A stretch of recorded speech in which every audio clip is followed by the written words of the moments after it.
What is up, guys, and welcome back to the channel. Guys, we are here with some more Reddit. Got Americans who visited Europe. What was your biggest WTF moment? I find these always be interesting because they even got one with Europeans who visited America. What is your biggest WTF? So I'm gonna check out both. But we finna start with this one.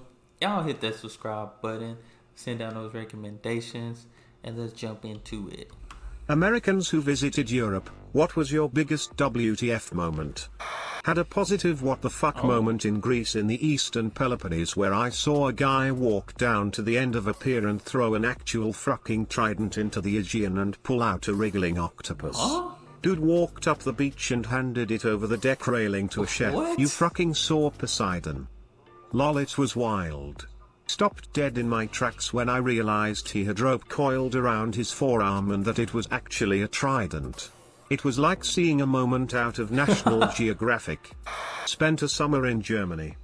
They had the cleanest slash safest slash best tasting tap water, but nobody drank it and they called it toilet water. Also, the older people in village seemed super grumpy and mean and would never smile or respond if you said hello or good morning. But if you asked them a substantive question, like how to get to the museum, they would spend 15 minutes telling you the fastest way to get there, the scenic way to get there, everything interesting you should do on the way there, why that museum isn't actually that good and you should go to this other museum instead, all the different ways to get to the better museum, and where their grandmother used to live before the war. Hey, I always say, like, most people, like, in order to really have a good conversation or a conversation started, like, it gotta be the same interest, you know. You gotta share interest, because sometimes most time we think people, like, are mean, don't want to talk to, but it just depends on what people are interested in talking about. You know, you gotta spark people interest to get them talking. About the water, we do drink it, but usually most people prefer sparkling water, which you can buy at the shop, or you have a soda stream. Funny enough, my biggest WTF moment came from an American. We were at a restaurant in Cinque Terre, Italy called Trattoria del Billy. About halfway through our meal, I overheard a guy with a Tennessee/Arkansas accent say, verbatim, in a frustrated tone, "You need to speak more American." To his waiter. "This isn't Rome. This isn't Venice. It's a small town called Manarola. The odds of finding someone fluent in your language are drastically lowered." However, this guy was pompous enough to not only continue to berate his waiter, but then tell the manager who came around that he needs to hire someone who can speak American, in a foreign country, of which he obviously speaks zero of their language. What is this guy doing in a foreign country, first of all? Telling somebody that they need to speak American. What are you doing there? If you really just expected everybody to speak English, what is wrong with this guy? This guy is definitely American. He might be from Tennessee and Arkansas. Definitely American. Seriously, WTF. One time in Rome, it started pouring. As I sought shelter, I saw an older man selling one single umbrella. Strange as it was, I needed that umbrella, so I haggled with him and settled on €3. He had the upper hand in that transaction. I wander over to a coffee shop to dry out for a little bit. When I go to leave, the umbrella is no longer in the bucket by the door. Upset at myself for being so trusting, I head into the rain again. Guess who I see?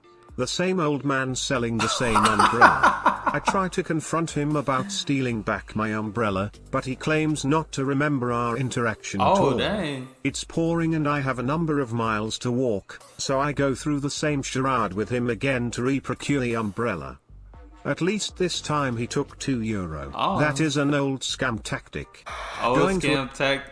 See, I was finna feel sorry for the old man. I was finna say he probably, had dementia, Alzheimer's or something like that. He just forget quick, but dang, he went and stole the umbrella. Wow, that's crazy. A soccer game in Italy. When buying a ticket, they needed to know which team I was rooting for to determine where I could sit. Then, during the game, people were setting things on fire.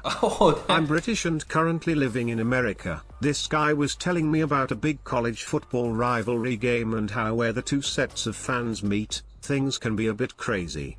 It turns out he meant that the chants they shout might slip in a cheeky swear word or something, because when I asked him if there's a fence between the fans he looked at me like I was crazy, and I had to explain that most games in Europe require fencing or lines of police to stop fans going at it, and there's even charities set up because people stab fans from other teams and have even murdered them in the past. A friend of mine got stabbed in Rome outside a stadium in which Rome had just lost to a British team.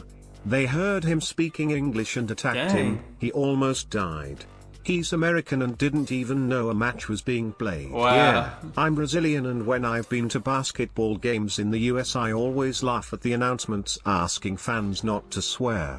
If people tried to enforce that rule here, there would either be riots or the security guys would get killed. Dang. Late to the thread, but here goes. Went to Sweden on a vacation package. Stayed at a wonderful historic hotel for part of the trip that had a restaurant inside of it.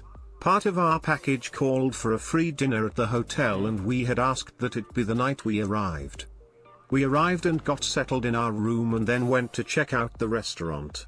As soon as we walked in, there was no one there, only a hostess. She immediately said they were expecting us and we could sit anywhere. There was no one else in this gorgeous, ornate restaurant. A waiter came out and said they had prepared a special meal for us. We asked why it was so empty, and he said the restaurant was closed one day a week and today was that day.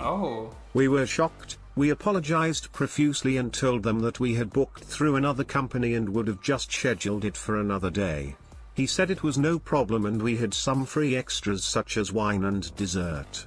The main course ended up being a huge piece of meat, which we jokingly said must have been because we were big fat Americans.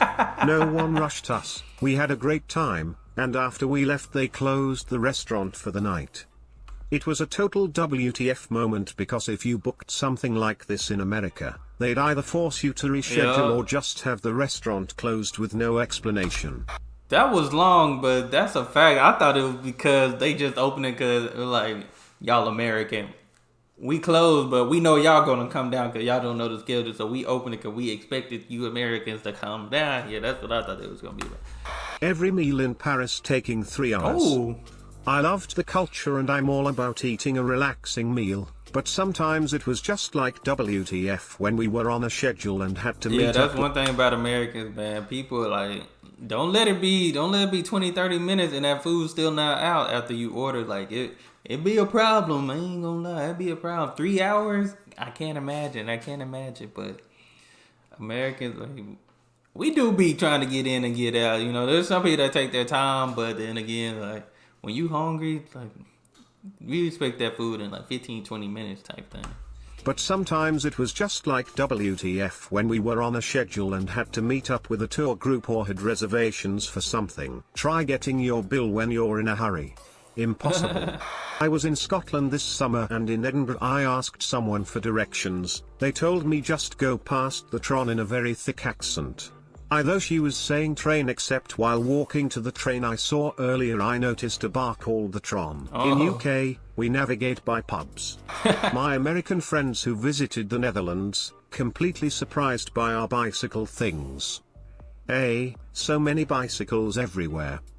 B, everybody riding without a helmet. Is that a big issue? C, so many different bicycles. While in Amsterdam 2 years ago, saw a woman with 2 kids in the wheelbarrow contraption at the front of her bike, and a baby strapped to a seat behind her. Not a helmet in sight. If she tried that in Toronto, city councillors' heads would explode en masse. Is not wearing a helmet a big issue in the Netherlands? I don't even know if that's a big issue in America. I see it's plenty of kids that's always riding bikes without a helmet, no knee pad. You know, they tell you to wear all those safety. We've been, like, since I was younger, we never wore that stuff. I mean, we never thought we needed it. We definitely didn't try to get it. I'm sure we could afford it, but, I mean, we just got the bike. I was a military brat living in Belgium when I saw a commercial on AFN, Armed Forces Network, that gave new arrivals to Europe a quick rundown of things. The one thing I learned and that has stuck with me is no right turn on red. For me it was a lack of insects in England. Not that they don't exist, but I'm from Michigan with lots of swampy land around me. No insect? When I showed up at my dorm and saw there was no screen on my window, I was just thinking about all of the bugs that are gonna get in my room. I got one fly the entire month stay there. Yeah, if you leave your window open at night with the lights on, you might get a couple of moths and the occasional spider, but we're really lucky with our relative lack of biting insects and flies. It was subtle at first, but it eventually boggled my mind how old everything was, and it was still integrated into everyday life. Like in the UK, drinking in pub that had been in the same spot since the 11th century, or eating dinner at restaurant in an 18th cathedral. Or in Prague, going to club in a 14th century stone cellar, or staying a hotel/brewery that had been operating since the 15th century. The oldest building in my vicinity is from the 1750s, which is prehistoric by US standards, but, like, someone in Europe sees a building that is half a millennia old that no one is using and they're like, let's turn this into a disco. I loved it. Edit, decide to do some quick research for perspective.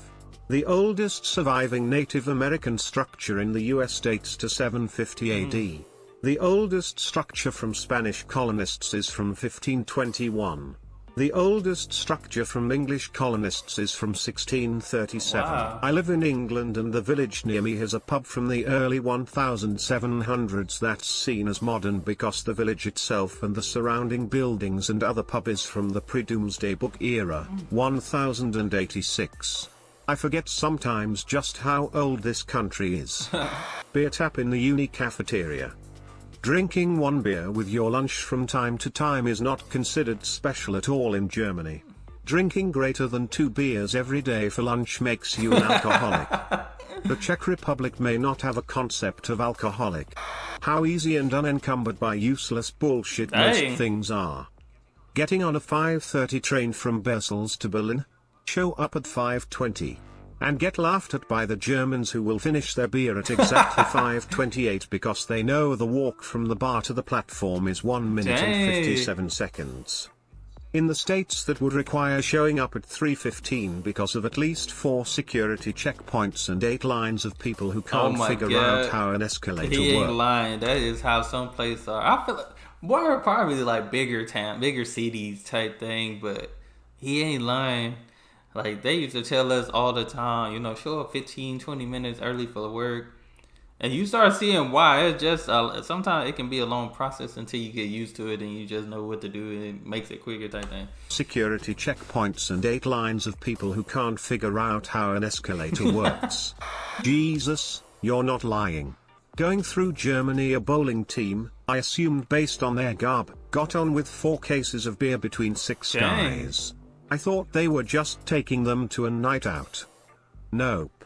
Drank every last drop in under 3 hours. God. After hour 2, they grabbed some sort of brass instrument from the overhead rails and had a straight up old man dance party. Germany seems to be winning this thread so far.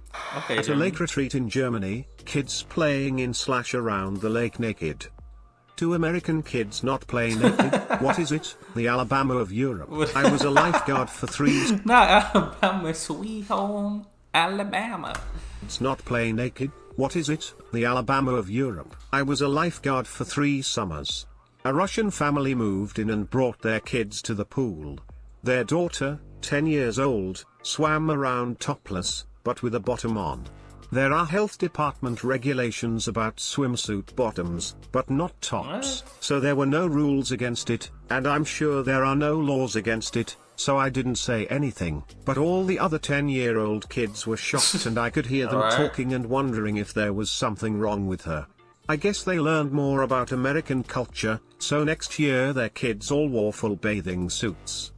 I think there was a Nirvana album with a naked baby's penis on it, and they had to cover it up with a sticker to sell it at department stores. The sticker read, "If this offends you, then you're a Peter," or something like that. Then you're a Peter? What in the world? Sticker read, "If this offends you, then you're a Peter," or something like that. This little robot thing cannot, like, it's over here pronouncing other difficult words, and it can't even pronounce. But that's crazy. That's crazy. That is funny. But guys, y'all let me know what you think. I feel like going to your, I might have these type of moments. I might have a moment, you know, because I know I'm going to see something that I'm not familiar with or used to. But after doing all these videos, like I may be like, oh yeah, I was aware of that, you know, I was already prepared for this type thing. But you just never know. You just never know. But that's all I have for this video, guys. Y'all hit that subscribe button. Send me more recommendations to check out more. And y'all be blessed, be the best, and be you. I'm out.